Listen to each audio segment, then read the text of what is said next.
Pásele, pásele, marchante, pásele y vea. Agarra y corra, madre, agarre y corra.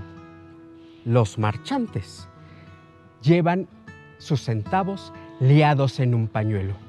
Otros lo hacen sudar en las apretadas cuencas de sus manos. Todos caminan. Los vendedores ofrecen sus alteros de naranja, sus atrincheradas sandías, sus montoncitos de pepita de calabaza. Huele rico.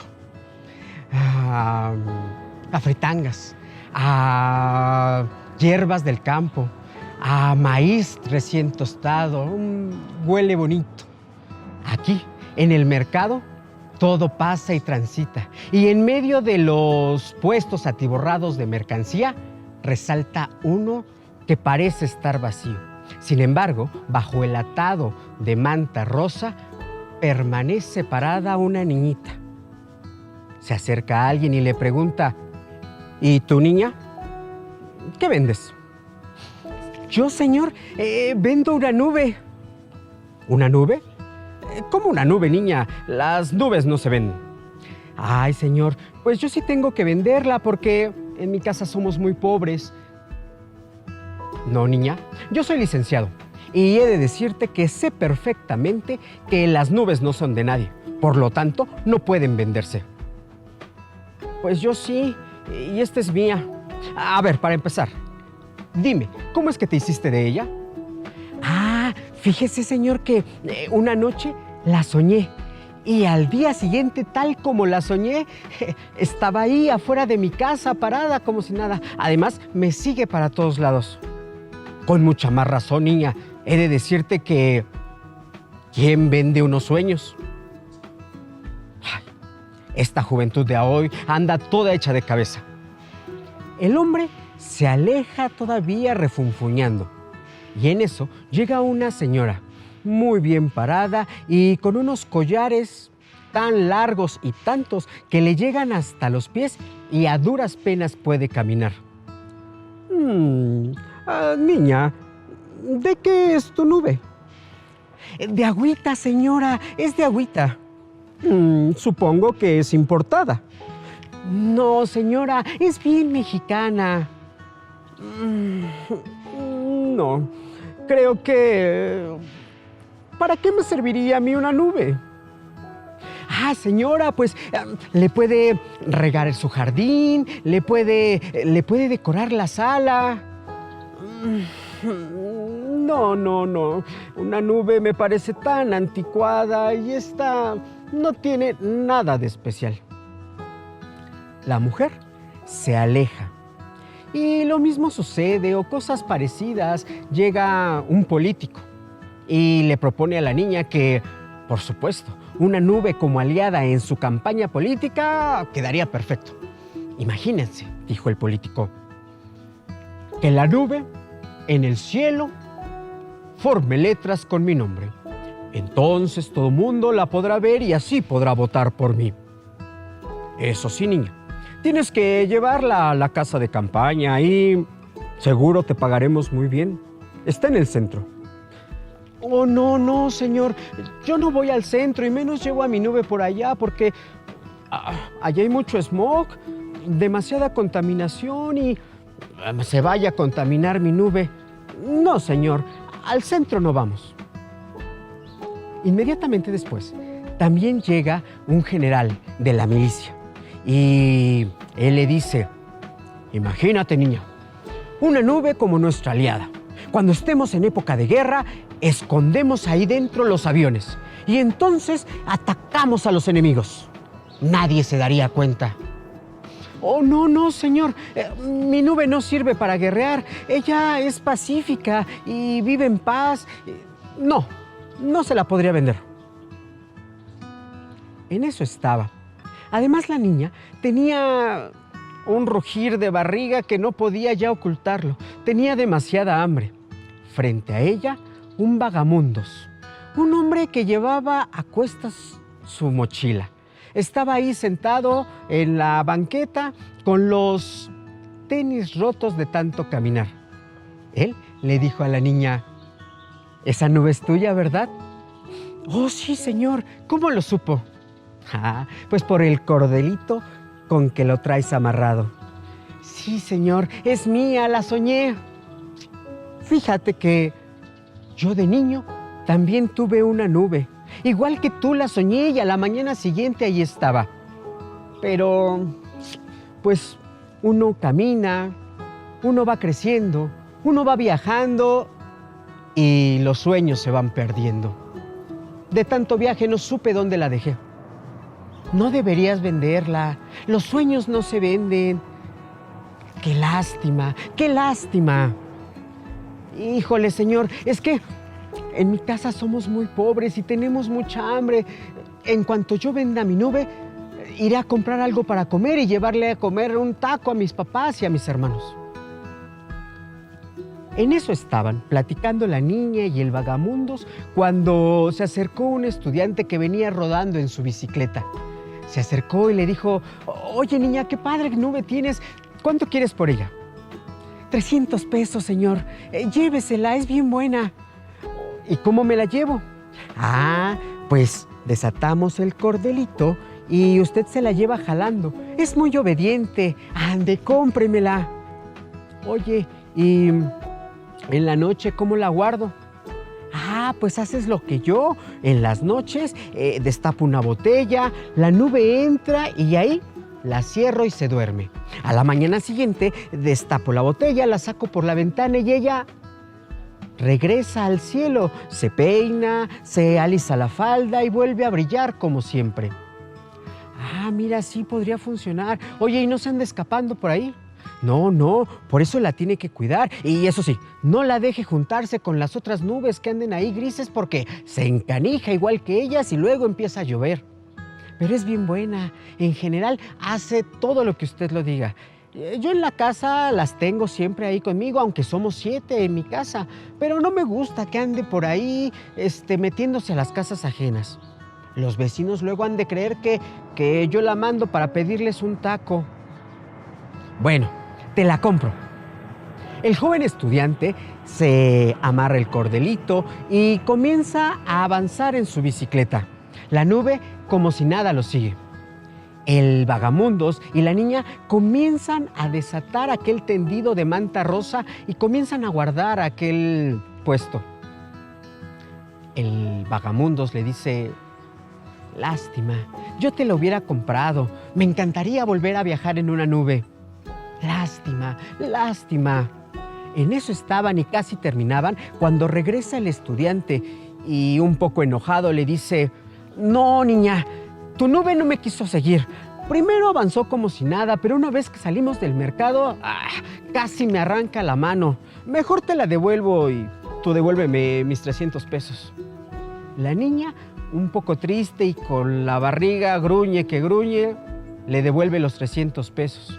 Le dice, sí, efectivamente, mi nube no quería irse, yo la obligué, pero pues bueno. En eso, la nube comienza a descender, casi hasta los pies de la niña. El vagabundo le dice, anda, mira, súbete, quiere llevarte a viajar. La niña no sabe qué hacer y se sube. Ella le dice al vagabundo, anda, ven, súbete tú también. El vagabundo también se sube a la nube y le dice, ahora vámonos. ¿Pero a dónde?, contesta la niña. Pues a viajar, que es lo mismo que soñar. La nube, la niña y el vagamundo comienzan a subirse y a elevarse y a elevarse. El vagabundo todavía alcanza a decir, si nos da hambre, bajamos en uno de los plantíos de maíz, nos comemos unos elotes y unas flores de calabaza. Pero viajemos, soñemos. Y la nube desaparece en el horizonte. Los marchantes, algunos se dieron cuenta. Algunas señoras se hicieron cruces, pero no atinaron a decir otra cosa. Ellos se iban alejando y perdiendo en el horizonte, mientras ahí, en el mercado, se sigue escuchando los gritos. ¡Agarra y corra, madre! ¡Agarra y corra! ¡Llévele, llévele, barabara, barabara! que la cocina mexicana fue nombrada Patrimonio Intangible de la Humanidad. Claro que no es de extrañarse, tenía que ser. Pues ¿a poco no? Tenemos unos platillos, por ejemplo, los moles. El mole negro, el mole rojo, el mole con ajonjolí, el mole verde, ahora hasta el mole de piñón, que es de color rosado. Bueno, las enchiladas, no me digan, ¿cómo son las enchiladas? Deliciosas. Y tenemos tanta variedad de enchiladas, como las potosinas, por ejemplo, las enchiladas mineras, las michoacanas, las morelianas, esas que llevan papitas, zanahoria, queso, crema de rancho, que van bañadas en chile rojo. Ay, bueno, ¿y qué me van a decir de las enchiladas suizas? Que aunque tengan el nombre suizas, son muy mexicanas y nacidas acá en México. Bueno, los tamales, por ejemplo. Los tamales. Bueno, hay tanta variedad de tamales como tantas comunidades tenemos en todo el país. Hay tamales, por ejemplo, allá en el norte, esos tamales delgaditos, largos, rellenos de carne deshebrada con chile colorado. Ay, por ejemplo, los tamales, esos tamales grandotes, el zacahuil, el que lo mismo puede servir para una familia que puede darse para una fiesta completa de boda. Hay, por ejemplo, otros tamales como el oaxaqueño, en su hoja de plátano, el chiapaneco. Bueno, qué tamales tan ricos. Hay unos pequeñitos, que son apenas del grueso de un dedo, rellenos de dulce.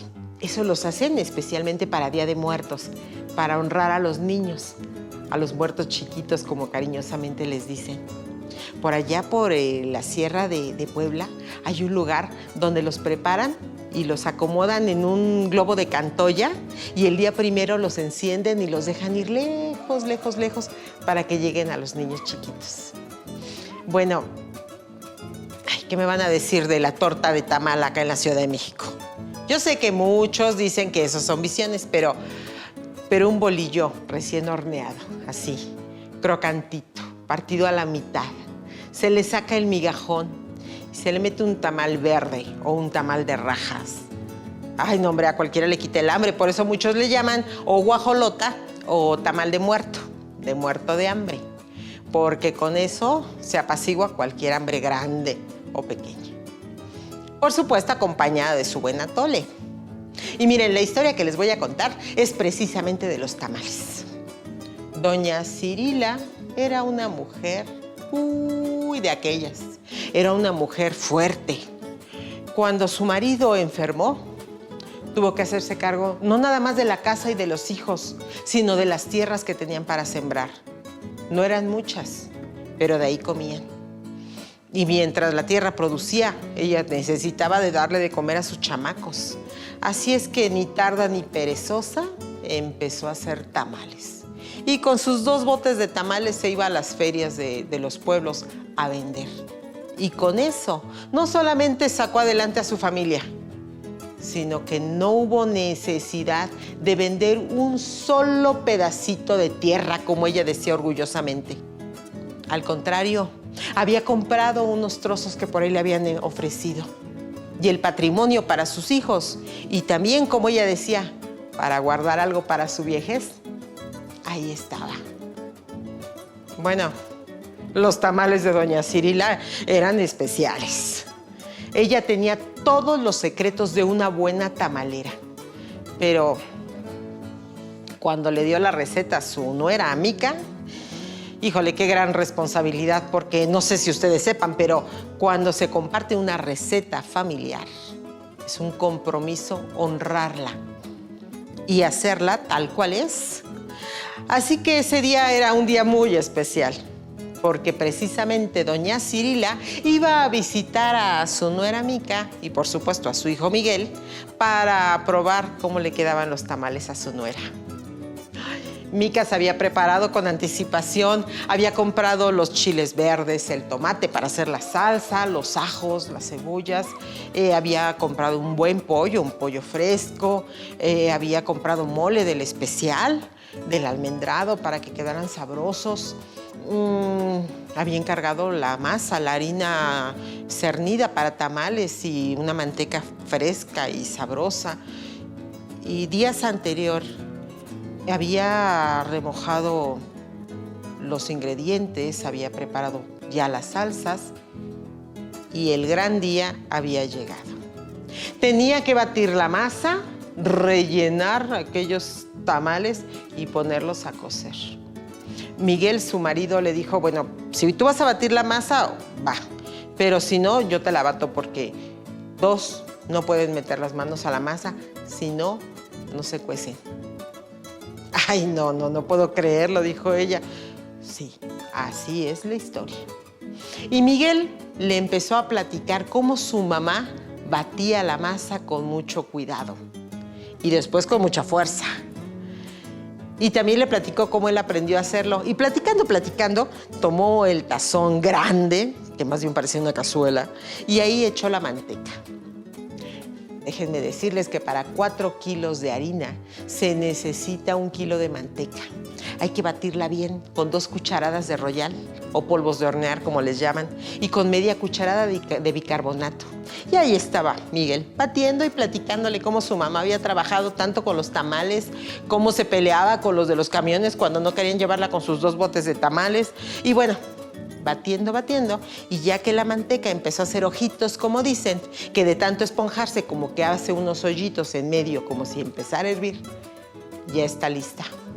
Y ahí se le agrega la harina y vengan a la cazuela los 4 kilos de harina. Y ahí estaba Miguel batiendo y platicándole a su esposa cómo su mamá escogía las hojas. Cuando se recogía el maíz ahí en la milpa, se ponía a secar.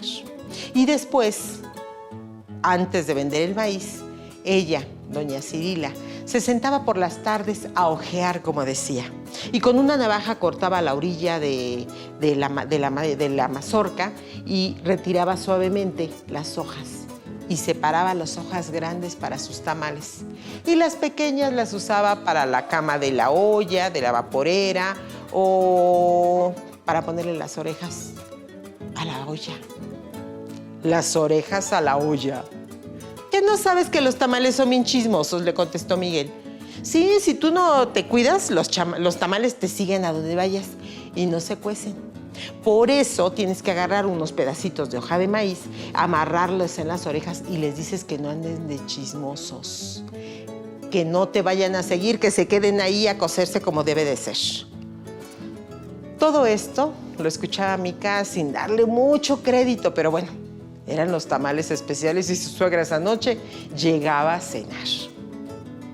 Así que ya que su esposo terminó de batir, ella acercó las hojas que ya estaban remojadas, lavadas y muy bien escurridas, y juntos empezaron a tomar cucharada de masa, a untarla en la hoja, su buena porción de carne y su cucharada de salsa, que quedaran generosos de salsa, bien salseaditos, como decía doña Cirila, y cerrándolos, los doblaban, y ya preparada la vaporera, fueron acomodando poco a poco aquellos tamales.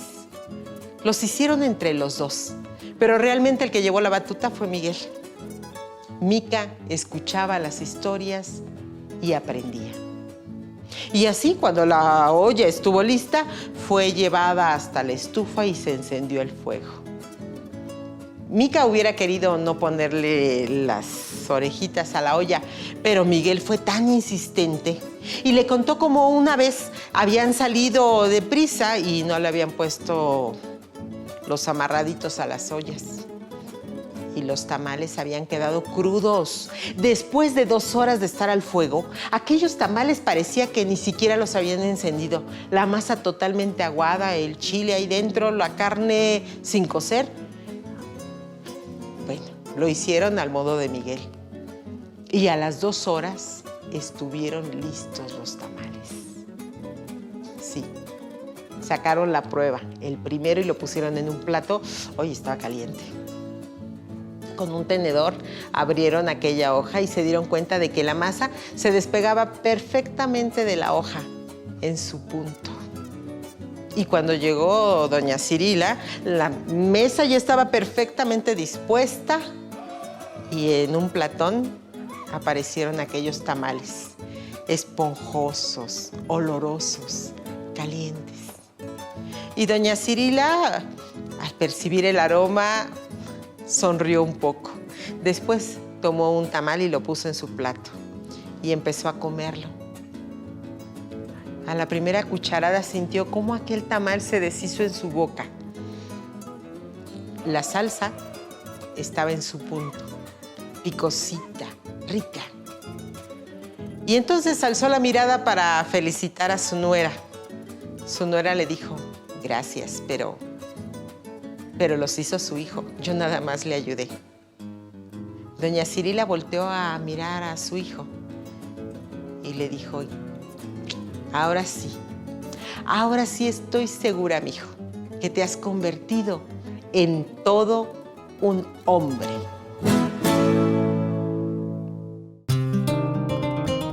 En los pueblos del sur de la Ciudad de México nos cuentan los abuelos que hubo un señor, don Larín, del barrio de Santa Cruz en Milpa Alta, que hizo pacto con el diablo.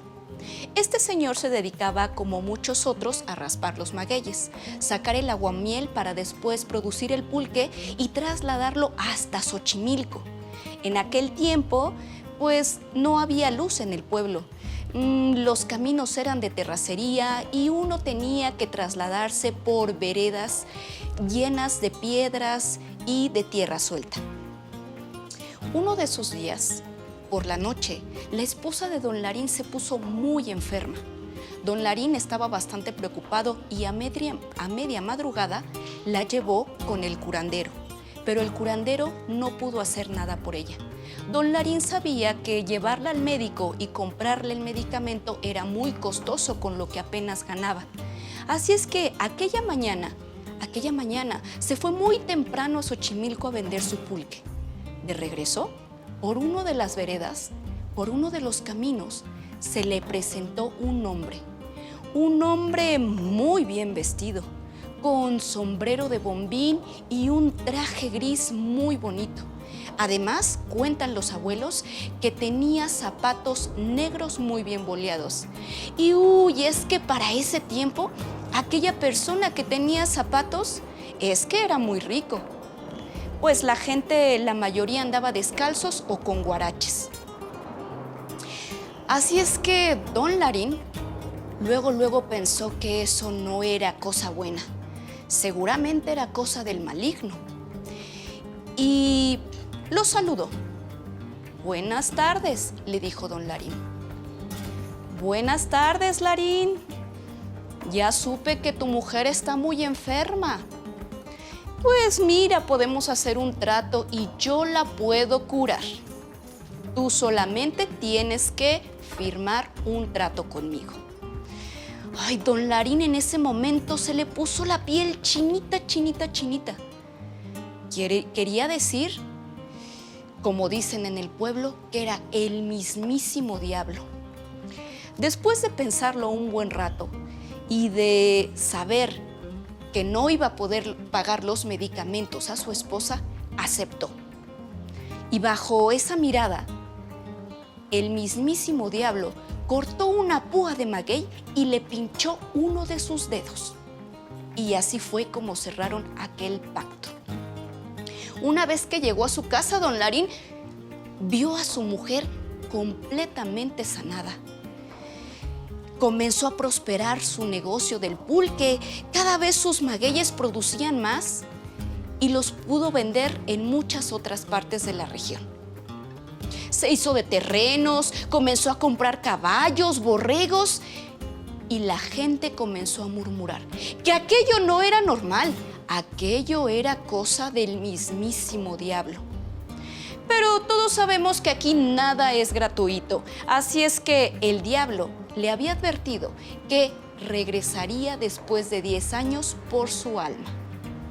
Cuando ya casi se cumplía la fecha, don Larín se notaba muy nervioso y en una noche cuando regresaba a su casa, después de haber platicado con sus compadres lo que le sucedía y lo que le acongojaba, se encontró otra vez a ese hombre, muy bien vestido. Dicen que hubo una discusión muy cerca de la barranca por donde él vivía y que tras una fuerte discusión, se escuchó un gran golpe. Sus familiares salieron a ver qué había pasado porque aquel golpe se había escuchado como si hubiera sido un gran trueno. Cuando se asomaron a la barranca, vieron un bulto de ropa. Bajaron precipitadamente y ahí reconocieron la ropa de don Larín, pero su cuerpo había desaparecido. Inmediatamente y antes de que salieran todos los demás vecinos, recogieron la ropa, se la llevaron y la pusieron en el ataúd junto con muchas piedras para simular que era el cuerpo de don Larín. Todos se enteraron en el pueblo que el diablo se lo había llevado por haber hecho ese pacto. Y cuentan los abuelos que desde ese entonces hay un hombre que se aparece a determinada hora de la noche en esa barranca, buscando al mismísimo demonio para que le regrese su alma.